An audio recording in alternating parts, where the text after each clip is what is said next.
আজকে এক ভয়ঙ্কর পরিকল্পনার কথা আপনাদের জানাবো না। আমি কোনো গোপন সূত্রে কোনো পরিকল্পনা খবর পাই না। এই পরিকল্পনা যারা করছে তারা তাদের মাউথপিস দেয়া এই পরিকল্পনার কথা প্রকাশ্যেই বলছে। আপনারাও চাইলে সেটা দেখতে পারবেন। আমরা সবাই মিলেই আমরা সেটা দেখব, কারণ অনলাইনেই আছে। ঘটনা হইতেছে ভারত কিভাবে বাংলাদেশকে দখল করবে তার পরিকল্পনা। কে বলছে এটা? বাংলাদেশের বিশিষ্ট ভারতীয় দালাল স্বদেশ রায়ের একটা পোর্টাল আছে, নাম সারাক্ষণ। সেখানে সারাক্ষণ ভারত বন্দনা চলে। সেইখানে সে আমাদের বয়কট আন্দোলনের সমালোচনা করতে গিয়া ফট কইরা এই কথাটা বইলা দিছে। বুঝতে পারে নাই এটা আমরা ধইরা ফেলবো। আসেন দেখি সে কি বলছে। তার লেখার শিরোনাম ভারতীয় পণ্য বর্জন আন্দোলন বনাম টুপি উদ্ধার। ওই টুপি না, ওই টুপি বলতে কি বলছে সেটা আমরা দেখবো পরে। এই লেখাটা পুরোটাই দেখতে হবে রেফারেন্সের জন্য, তাহলে বুঝতে পারবো ইন্ডিয়া কি পরিকল্পনা নিয়ে আগাইতেছে। একটু বড় হইতে পারে এপিসোডটা, আমি জানি না আলাপটা কত দূর পর্যন্ত যাবে, কারণ অনেকগুলো রেফারেন্স দিতে হবে এখানে ওর লেখা থেকেই। তাইলে বুঝবেন ইন্ডিয়া আসলে কি পরিকল্পনা নিয়ে আগাইতেছে। সে শুরু করছে এইভাবে, ভারতীয় পণ্য বর্জন আন্দোলনের শুরুর ঘোষণা যে ধরনের ব্যক্তির কাছ থেকে আসছে তাকে নিয়ে আলোচনা বা উল্লেখ না করাই ভালো। কথা সত্য। তবে বিএনপির মতো একটি রাজনৈতিক দলের কিছু নেতা এবং তাদের কিছু সমর্থক এই ধরনের একটি অবাস্তব কাজের সাথে নিজেদের জড়িয়ে ফেলবে এ বিষয়টি বাস্তবে কেউ ভাবতে পারেনি ও চিন্তাই করতে পারেনি যে বিএনপির কোনো কোনো নেতা এই আন্দোলনে সক্রিয়ভাবে অংশ নেবে। বিএনপি তো দল হিসেবে এখনো অংশ নেয় নাই, তাতেই ওদের মাথা খারাপ হয়ে গেছে। তার পুরো লেখার মর্মার্থ হচ্ছে বিএনপি কেন এই বয়কট আন্দোলনে যাচ্ছে। পুরো বিএনপি তো যায়নি, বিএনপি তো দলগতভাবে সিদ্ধান্তও নেয় নাই। কয়েকজন নেতা এই আন্দোলনের প্রতি সহমর্মিতা জানাইছে, জানাইতেই পারে, তাতেই ওর চান্দি গরম হয়ে গেছে। সে কইতে যাচ্ছে বিএনপির তো এটা ক্ষতি হবে। হ্যাঁ, এটা অবাস্তব আন্দোলন, তো তুই তাইলে চিল্লাস কেন? অবাস্তব আন্দোলন হলে তো তোর চিল্লানির কোনো দরকার নাই। ওই বিএনপির বিরাট সুবর্ণের দেশ আছে, তো আসেন এই সুবর্ণদের কিছু লেখা দেখি আমরা। হ্যাঁ, টাইটেল দেখবো। আওয়ামী লীগের ওয়েবসাইটে তার লেখা। হ্যাঁ, রায়ের আগেই খালেদাকে দুর্নীতি পরায়ণ ও কুখ্যাত হিসেবে চিহ্নিত করলো বিএনপি স্বদেশ রায়। আবার লিখিছে দেখেন, বিএনপি থেকে ঢালাও পদত্যাগ এখন সময়ের বিষয় মাত্র। আওয়ামী লীগের পোর্টালেও লেখা ছাপা হয়। আবার দেখেন লিখিছে, আন্তর্জাতিক ক্ষেত্রে বন্ধুহীন বিএনপি স্বদেশ রায়। এহেন বিএনপির শুভাকাঙ্ক্ষী কি বলে দেখেন, কেমনে বিএনপিরে পাম দিচ্ছে এখন দেখেন। এ ধরনের একটি রাজনৈতিক বাস্তবতায় বিএনপির মতো একটি রাজনৈতিক দল যারা শুধু কয়েকবার রাষ্ট্র ক্ষমতায় থাকেনি, 91 রাষ্ট্র ক্ষমতায় থাকার সময় সার্কে যথেষ্ট ভূমিকা রেখেছিল। হা হা, কি পাম। তারা ধীরে ধীরে এভাবে সার্কের কোন একটি দেশের বিরোধিতার পথে যাবে, এই ধরনের ভুল অন্তত তাদের কাছ থেকে আশা করা যায় না। ওরে বাবা, কি আশা নিয়ে বসে থাকে স্বদেশ রায়। তার পাম না শেষ হয় নাই, আরো আছে। কইতেছে বিএনপিতে যথেষ্ট শিক্ষিত নেতা আছেন, তাছাড়া তাদের সহযোগী পেশাজীবীদের মধ্যে অনেক উচ্চমানের ব্যক্তি আছেন। ওরে বাবা, পাম্পের উপরে পাম্প, বুঝেছেন তো কেন পাম দিচ্ছে এত। আরো বলছে, তারপরও কেন ফেসবুক ইউটিউব নির্ভরদের বুদ্ধি বিবেচনার উপর ভর কইরা বিএনপির মতো একটি দলের কিছু নেতা এবং কর্মী, যে দলটি কয়েকবার রাষ্ট্র ক্ষমতা এসছে, তারা ভারতীয় পণ্য বর্জন আন্দোলনে গেল, এ সত্যিই এক বিস্ময়। ভয় পেলে মানুষ রাস্তায় হাঁটার সময় নাকি জোরে জোরে কথা বলে, ভয় তাড়ানির লাগা। সেভাবে সে বলতেছে যে বর্তমান যুগে রাষ্ট্র ক্ষমতায় যাবার সক্ষমতা রাখে এমন কোন রাজনৈতিক দল গ্রহণ করবে না এই ধরনের একটা পশ্চাৎপদ অচল ধারণা। এটাই বাস্তবতা। তার মানে রিজভী ভাইয়ের শাল পুড়ায় ফেলার ঘটনায় এমনই আওয়ামী লীগ শিবির ডরাইছে যে কাপাকাপি শুরু হয়ে গেছে চারিদিকে, তাই না? তারপরে লিখিচ্ছে যে বিএনপির প্রথম দিনের নীতি নির্ধারণী সবাই যে খবর পত্র পত্রিকা আসছে, সেখানে এই বাস্তবতারই লক্ষণ দেখা গেছে। কারণ তাদের নীতি নির্ধারক ইকবাল মাহমুদ টুকু বলেছেন রিজভির বক্তব্য তার নিজস্ব, হাফ ছেড়ে পাচ্ছে স্বদেশ রায়। অন্যদিকে তাদের অপর নীতি নির্ধারক আমির খুশরু চৌধুরী বলছেন রিজভির সিদ্ধান্ত বা বক্তব্য তাদের দলীয় বক্তব্য নয়, হাফ ছেড়ে পাচ্ছে স্বদেশ রায় আর ইন্ডিয়ান লেসপেন্সার গুলা। তাহলে ওর আসল উদ্দেশ্য হচ্ছে বিএনপি রে কিভাবে বয়কট আন্দোলন থেকে দূরে রাখা যায়। তো উই কইছে বিএনপিতে শিক্ষিত বুদ্ধিমান লোক আছে, তাই না? তো তাইলে বিএনপি নিজের সিদ্ধান্তটা নিতে পারবে না, ওই টেনশন নিচ্ছে কে বিএনপির জন্য? হ্যাঁ, শেষে বলতেছে ওই সুবীর ভৌমিকের যে রাগে রাগে সিন নিয়ে কথা কইছিল না, সেই রকম আসেন সেটা দেখে আলাদা কইরা মজা আছে। কারণ দুইজন রে ধরা লাগবে এবং দুইজনকে আজকে উত্তর দেব এইটার সিন প্রসঙ্গে, যে সিন নিয়ে কেন আমরা কথা বলি না। সে লিখতেছে, অন্যদিকে নির্বাচন নিয়ে বিএনপির যে হতাশা, তা শুধু ভারতকে ঘিরে থাকা কি এক ধরনের ভুল নয়? চায়নাও কি এখানে তাদের বিনিয়োগের নিশ্চয়তার ধারাবাহিকতা চায়নি? পশ্চিমারা কি শুধু এখানে ব্যালট চেয়েছিল? গণতন্ত্র সারা পৃথিবীতে এখন ব্যালটের রাতে আর কতটুকুই বা আছে বাবা, মানে জনগণের ভোট দেওয়ার ক্ষমতা তো আর নাই দুনিয়াতে, ব্যালটের ক্ষমতাই নাই। কি আছে তাইলে? সেটা বলতেছে পরে, সেটা আসতেছি। এডিটর সাহেব, এইবার চীন প্রসঙ্গে আসি। দেখান সুবীর চীন নিয়ে কি বলছিল, শুনেন। চীনও তো শেখ হাসিনাকে ভারত যতটা সমর্থন দিয়েছে তার থেকে কম না বরং বেশি সমর্থন দিয়েছে। ভারত অন্তত আমি জানি হাসিনা বা তার অন্য নেতাদের সাথে কথাবার্তায় চুনাব ঠিকসে হোনা চাইয়ে এই ধরনের কথাবার্তা অন্তত তারা বলেছে। শেষ পর্যন্ত কি হয়েছে সেটা আলাদা কথা। তো চায়না তো সেটাও না। চায়নার তো লাইন ছিল madam be strong, democracy no need, এটা ওদের লাইন ছিল। এই লাইনে কথাবার্তা তারা বলেছে। কিন্তু চীনের পণ্য বয়কটের কথা তো কেউ বলছে না। এইসব লোক, এই যে ব্লগারগুলো, কেউ প্যারিস থেকে কেউ লন্ডন থেকে চিৎকার করছে 3 বেলা, তারা চীনের পণ্য বয়কটের কথা তো কিছু বলছে না। তো এটা কেন? আজ দুইটারই উত্তর দিই। একই কথা বলছে না সুবীর আর এই স্বদেশ রায়? বলছে তো যে চীন হাসিনার সাথেই ছিল, তার সোনার নৌকাও নাকি উপহার দিছে সেই তথাকথিত ইলেকশনের পরে, সবার আগে শুভেচ্ছা জানাইতে গেছে, তাই না? হ্যাঁ, এটা সত্য কথা, কথা সত্য। কিন্তু তার মানে এই না চীন হাসিনার রেজিম টিকায় রাখছে বা হাসিনার রেজিমকে ক্ষমতায় রাখছে, না তা না।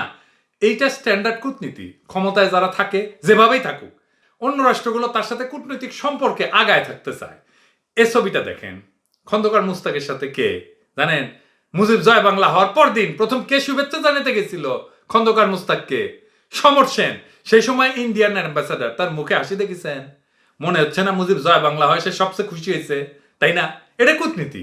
আগে দেখা করা, শুভেচ্ছা জানানো যদি রেজিমকে সাপোর্ট করা বোঝায় আর রেজিমকে সাপোর্ট করে ক্ষমতায় রাখা বোঝায়, তাইলে ইন্ডিয়া মুজিবকে মারিছে, ঠিক তো নাকি? এ ছবি দিয়ে তো সেটাই প্রমাণ হয়। বাংলাদেশে বিএনপি জামাত ক্ষমতায় আসবে, এটা কার সমস্যা? এটা চীনের সমস্যা না, এটা পশ্চিমের সমস্যা না, এটা একান্ত ইন্ডিয়ার সমস্যা। আর বাংলাদেশের রাজনৈতিক সংকটের শুরু সেইখানে। চীন তো বাংলাদেশ পাকিস্তান থেকে বিচ্ছিন্ন হওয়ায় এতই বিলা হয়েছিল যে শেখ মুজিব মরার আগে বাংলাদেশকে স্বীকৃতি দেয় নাই। সে চীনের তো মুজিবের দল আওয়ামী লীগ আর মুজিবের মাইয়া কাটাল রানীর সাথে কাজ করতে সমস্যা হয় নাই, হয়েছে? চীনের তো বিএনপি জামাতের সাথে কাজ করতে সমস্যা নাই, আমেরিকারও নাই। সমস্যা তো ইন্ডিয়ার, একমাত্র ইন্ডিয়ার। বাংলাদেশের মানুষ একটা ফ্রি ফেয়ার নির্বাচনে হাসিনারে যদি ক্ষমতায় আনে, আমারও কোনো সমস্যা নাই, আমি পছন্দ করব না, সেটা অন্য কথা। কিন্তু সংখ্যাগরিষ্ঠের মত আমি মাইনা নেব। আমি হাসিনার শাসনের বিরোধিতা করব, অব্যাহত রাখবো, সেটা অন্য বিষয়, আমার বিরোধিতা। কিন্তু তার বৈধতা নিয়ে আমার কোনো সমস্যা থাকবে না। তার বৈধতা মেনে নেই, তার সরকার মেনে নেই, আমি করব। এখন তো আমি তার সরকার মানি না, তাহলে আমরা কেন চীনের বিরুদ্ধে বলবো? কোনো কারণ আছে চীনের বিরুদ্ধে বলার জন্য? সমস্যা তো ইন্ডিয়া করতেছে, আমি চীনের বিরুদ্ধে কেন বলবো? হাসিনারে ক্ষমতায় রাখছে ইন্ডিয়া, কারণ সে বিএনপি জামাতরে ক্ষমতায় আসতে দিতে চায় না, সেই জন্য সে ভোট ছাড়া হাসিনা ক্ষমতায় রেখেছে। আবার পালকি শর্মা এসেছে, তার কইছে যে আমার ভয়েস অফ আমেরিকার সাক্ষাৎকার দেখায় বলতেছে যে ইন্ডিয়া যে বাংলাদেশে ইলেকশন হস্তক্ষেপ করছে তার প্রমাণ নাকি আমি দেখাই নাই। Many activists and Bangladeshi expats pushed back. They did not just blame Hasina, they also blamed India. One such voice behind this movement is Pinaki Bhattacharya. He's an activist based in France. And look at what he said, I'm quoting, "Authorities in Bangladesh managed to conduct the farcical election after India covertly and overtly sided with the ruling party." A couple of problems here. One, he has not offered any proof. And two, Bangladesh's opposition chose to boycott the election. So what else did they expect? পালকি শর্মা, প্রমাণ তুমি দেখতে না চাইলে আমি তোমার জোর কইরা প্রমাণ দেখাতে পারবো। আমেরিকা ঘোষণা দিল যে বাংলাদেশে ফ্রি ফেয়ার এবং ইনক্লুসিভ, মানে সবার অংশগ্রহণে ইলেকশন হয়তো বাধা দিলে ভিসা রেস্ট্রিকশন দিবে। আমেরিকা বলে নাই? বলছে না? বলছে তো। এই ইলেকশন কি ফ্রি ফেয়ার হয়েছে? হয়েছে? Last election free fair? 7ই জানুয়ারি নির্বাচন ফ্রি ফেয়ার হয়েছে? ইনক্লুসিভ হয়েছে? সবাই আসছে? কার জন্য হয় নাই? হাসিনার দলের জন্য হয় নাই। কারণ আমেরিকা তো চিঠি দিছিল, ডায়ালগের আহ্বান জানাইছিল, আওয়ামী লীগ সেটা প্রত্যাখ্যান করছে, বিএনপি তো করে নাই প্রত্যাখ্যান। বিএনপি তো এমনি এমনি বর্জন করে না ইলেকশন। 2018 তো ইলেকশনে গেছিল না, আগের রাত্রে ব্যালট বক্সে ভরে রাখছে না। তো পালকি কি চায় আবার? তো ইলেকশনে যাই ওই একই কাজ করতে দেওয়া হোক আওয়ামী লীগকে, ব্যালট বাক্স আগের রাত্রে ভরে রাখা। আবদার তো ভালোই শিখিছো পালকি। তো ইনকা আবদার কি বরের কাছেও করো নাকি? তোমার বরের তো মহাযন্ত্রণা দেখিচ্ছি, তোমার বর তোমার সামলায় কেমনে? নির্বাচনে বিএনপি যায় নাই, বাদ দাও, বিএনপি যায় নাই ধরলাম, বিএনপি যায় না, বিএনপির দোষ হয়েছে। তো প্রিফেয়ার হয়েছে তারপরেও বিএনপি না যাওয়ার পরে হয় নাই তো। আওয়ামী লীগের নিজের দলের লোকেরা ব্যাপকভাবে অভিযোগ করছে না, নিজেরা ইলেকশন করছে, তার মধ্যে সেটা প্রিফেয়ার করতে পারে নাই। দুধের বাচ্চারা ভোট দিছে না, ব্যাপক মারপিট হয়েছে না, ক্যান্ডিডেটদের এজেন্টদেরকে বাইর করে দেওয়া হয়েছে না। তাইলে তো ভিসা রেস্ট্রিকশন পাওনা ছিল আওয়ামী লীগের, ছিল কিনা? পাইছে? পায় না। বিএনপির কথা বাদ দাও, আওয়ামী লীগের নিজেদের মধ্যে কোনো কম্পিটিশন নাই, সেই ইলেকশন সে প্রিপেয়ার করতে পারছে? পারে নাই। তাইলে তার ভিসা রেস্ট্রিকশন পাওনা ছিল না আওয়ামী লীগের? ভিসা রেস্ট্রিকশন পাইছে? পায় নাই। কেন পায় নাই? ওকা বলছে ইন্ডিয়া পাশে ছিল তাই পায় নাই, তাই না? আর কতদিন আগে পিনাক রঞ্জন বলছে যে আমেরিকার রাষ্ট্রদূত যে নির্বাচন নিয়ে সোচ্চার ছিল সে ভারতের দাবরানি খেয়ে গা ঢাকা দিছে। আর কি প্রমাণ চাও তুমি, পালকি? আচ্ছা, ফাইনালি আবার স্বদেশটায় ফিরে আসি। পালকি বাদ, ও কিছুদিন পরে আবার ফিরে আসুক, আবার ধর্মনি। এইবার আসেন স্বদেশটায় কি চায় আসলে, মানে ইন্ডিয়া কি চায়, এইটা আছে তার আরেক মন্তব্যে। এখানে সে বলতেছে যে বিএনপিকে বুঝতে হবে তারাই এদেশে ছোট আকারে হইলেও কর্পোরেট নিয়ন্ত্রিত রাজনীতি শুরু করছিল। এটা কিসের প্রেক্ষিতে বলছে? ওই যে আগে বলছিল না যে ব্যালটের হাতে তো আর ক্ষমতা নাই, ব্যালট দিয়া কি আর ক্ষমতা হয়? বলছিল না, ওটার পরের লাইনে এটা লিখেছে। সে একটা টার্ম ইউজ করছে, কর্পোরেট রাজনীতি। এটা নাকি শুরু করছে বিএনপি, যেটা এখন আওয়ামী লীগ করতেছে। তো তাইলে এটার মানেটা কি? কর্পোরেট রাজনীতি মানে জনগণের ভোটের দরকার নাই। তারপরে বলতেছে কর্পোরেট রাজনীতি নাকি এখন দুনিয়া চলতেছে। তার মানে হাসিনার যা রাজনীতি, ভারতের আশীর্বাদ নিয়ে একটা লোক দেখানো নির্বাচন করা, রাষ্ট্রযন্ত্রকে ধ্বংস কইরা একটা মাফিয়া গোষ্ঠীর রাজত্ব চালাইতে হবে, এটাই ইন্ডিয়ার প্ল্যান। ইন্ডিয়া বলতে চায় ক্ষমতায় আসবে, আসো, অসুবিধা নাই, লাইনে খাড়াও, তোমার টার্ম কখন আসবে আমি ঠিক করে দিব। ইন্ডিয়ার লাভ, হাসিনাকে আরো টাইট দেওয়া যাবে, সে দেখাবে তুমি কিছু এটা না করলে আমি বিএনপি দিয়ে করাবো, তাই না? তাই সে বলতেছে। তো বলতেছে যে এটা হইতেছে সেই টুপি ছিল ইন্ডিয়া, তার টুপি আওয়ামী লীগ নিয়ে গেছে। তাই বিএনপির সিনিয়র নীতি নির্ধারকরা যে এখন ভারতীয় পণ্য বর্জন আন্দোলনের মতো ফেসবুকার এবং ইউটিউবারদের দিকে না তাকায়া নিজস্ব টিভি উদ্ধারে মনোযোগী হবে। মানে বিএনপি যে ভারতের কাছে ধর্ণা দেবে যে আমাদের ক্ষমতায় বসাও, আমরা তোমার দাসত্ব মাইনা নেব, এটা বলতে হবে বিএনপিকে। এটাই হইতেছে স্বদেশ রায়ের আবদার। কিন্তু ফাইনালি যে ভয়ঙ্কর কথা বলছে এই স্বদেশ রায়, এটা মন দিয়া শোনেন, খুবই গুরুত্বপূর্ণ কথা বলছে, সেটা আমাদের জানা দরকার। আমি বলবো বাংলাদেশের গোয়েন্দা সংস্থা, ডিজিএফআই, সেনাবাহিনী, সকল রাজনৈতিক দল এই স্বদেশ রায় যে কথাটা বলছে সেইটা গুরুত্ব দিয়ে বিবেচনা করা উচিত। দেখেন সে বলতেছে, তাই তাদের দেশের মানে ইন্ডিয়ার নিরাপত্তার স্বার্থে তারা যে শুধু বাংলাদেশ নিয়ে ভাবছে তা না, তাদের পশ্চিমবঙ্গ নিয়েও ভাবছে। ভবিষ্যতে যদি, ভালো করে দেখেন, ভবিষ্যতে যদি পশ্চিমবঙ্গের ম্যাপে বা রাজনৈতিক সিদ্ধান্তে তাদের নিরাপত্তার স্বার্থে কোনো পরিবর্তন আসে, তাদের অবাক হওয়ার কিছু নাই। মানে পশ্চিমবঙ্গের ম্যাপে পরিবর্তন আসবে সে বলতেছে। আবার শোনেন, ভবিষ্যতে যদি পশ্চিমবঙ্গের ম্যাপে বা রাজনৈতিক সিদ্ধান্তে তাদের নিরাপত্তার স্বার্থে কোনো পরিবর্তন আসে, তাতে অবাক হওয়ার কিছু নাই। এটার অর্থ কি? ভারতের নিরাপত্তার জন্য পশ্চিমবঙ্গের সাথে আরো কিছু বাংলাদেশের অঞ্চল জুড়ে নিবে ইন্ডিয়া, তাই তো? অনেকে কইতে পারেন সে তো বলছে পশ্চিমবঙ্গের ম্যাপে পরিবর্তন হবে, সে তো বলে নাই বাংলাদেশে ভূখণ্ড নিবে, তা তো বলে নাই। আবার দেখেন, ভারতের নিরাপত্তার স্বার্থে বলছে তো, তাই না? পশ্চিমবঙ্গের ম্যাপে পরিবর্তন আসতে পারে কোন কোন দিক দিয়া? পশ্চিমবঙ্গের সাথে লাগানো ভূখণ্ড কি কি? ঝাড়খণ্ড, বিহার, সিকিম, উড়িষ্যা আর বাংলাদেশ, তাই তো? তাহলে নিরাপত্তার স্বার্থে সে কোন দিকে ম্যাপের পরিবর্তন করবে? বাংলাদেশের দিকে তো। বুঝছেন এবার এই পরিকল্পনা? ফট করে কয়ে দিল। এই স্বদেশ রায়কে 21 পদক দিছে হাসিনা। বাংলাদেশ রাষ্ট্রের বিরুদ্ধে যুদ্ধ করছিল। এই যে দেখেন, আমার বানানো কথা না। 75-এ বঙ্গবন্ধু হত্যাকাণ্ডের পরে দুঃসহ ক্রান্তিকালে প্রতিরোধ প্রতিবাদে সংগ্রামে দ্রোহের বন্ধুর পথে হেঁটেছিলেন 1961 সালের 5ই জুন খুলনায় জন্ম নেওয়া স্বদেশ রায় খুনিদের হটানো সশস্ত্র আন্দোলনের সহায়তার পত্তরে যোগ দেন ছাত্রলীগের রাজনীতিতে। বুঝছেন তো? আগে অস্ত্র ধরেছিল বাংলাদেশ রাষ্ট্রকে ধ্বংস করার জন্য, কলম ধইরা বাংলাদেশ রাষ্ট্রকে ইন্ডিয়ার অঙ্গরাজ্য করতে চায়। ওর মতো ইন্ডিয়ান দালাল বাংলাদেশে বসে কাজ করতেছে, আওয়ামী লীগের মধ্যে বসে। ওর এলাকায় খুলনা, যশোর।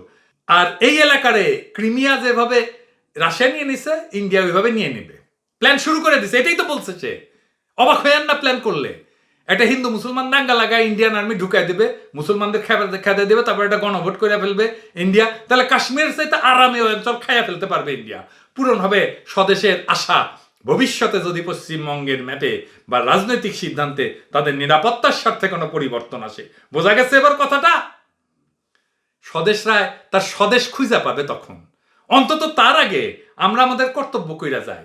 ভারতের একটা বিশিষ্ট দালালকে জাউরার জাউরা খেতাব দিয়ে দিই, এডিটর সাহেব ঠকাস করে মেরা দেন, জাউরার জাউরা 2বার মারেন, 3 বার মারেন হারামজাদারে। বাংলাদেশের ডিজিএফআই এই লেখার জন্য আপনাদের করণীয় কিছু আছে কিনা? এটা জাতীয় নিরাপত্তার ইস্যু কিনা? প্রশ্ন রেখে গেলাম। বাংলাদেশের সেনাবাহিনীর কাছে প্রশ্ন রেখে গেলাম, এটা জাতীয় নিরাপত্তার প্রশ্ন কিনা? বাংলাদেশের সব রাজনৈতিক দলের কাছে প্রশ্ন রেখে গেলাম, দেশবাসীর কাছে প্রশ্ন রেখে গেলাম। ওরা আমাদের ধারণার চাইতেও আগায় আছে। দেশ বাঁচানোর এখনই সময়। এই কাজ আমরা কেউ একা পারবো না। বাংলাদেশের জনগণের সাথে সেনাবাহিনীর যৌথ প্রচেষ্টায় বাংলাদেশের সার্বভৌমত্ব রক্ষা এখনো সম্ভব, যদি আমরা জাগি আর দেশ রক্ষায় আগায় আসি। সময় কিন্তু বেশি নাই। ওরা কিন্তু প্রস্তুত হয়ে গেছে, ওদের প্রস্তুতি শেষ। এবার আমাদের প্রস্তুতি শুরু করা লাগবে।